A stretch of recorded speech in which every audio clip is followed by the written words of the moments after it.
લોકસભા ચૂંટણીમાં બનાસકાંઠા સીટ પરથી ચૂંટાયેલા જ્ઞાનીબેન ઠાકોર ધારાસભ્ય પદેથી રાજીનામું આપ્યું છે। જી હા, કોંગ્રેસના જ્ઞાનીબેન વાવ સીટ પરથી ધારાસભ્ય હતા તો નિયમ અનુસાર ચૂંટાયાના 14 દિવસમાં રાજીનામું આપવાનું હોવાથી આજે જ્ઞાનીબેને વિધાનસભા અધ્યક્ષ શંકર ચૌધરીને રાજીનામું આપ્યું છે। આ સાથે જ વિધાનસભા ગૃહમાં કોંગ્રેસનું સંખ્યાબળ 13 થી ઘટીને 12 થઈ ગયું છે।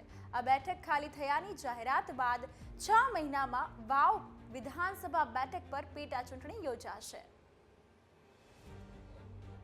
વિધાનસભાની જનતાનો આભાર માનું છું। એમને બીજી ટર્મ ધારાસભ્ય તરીકે મત આપીને સેવા કરવાનો મોકો આપ્યો।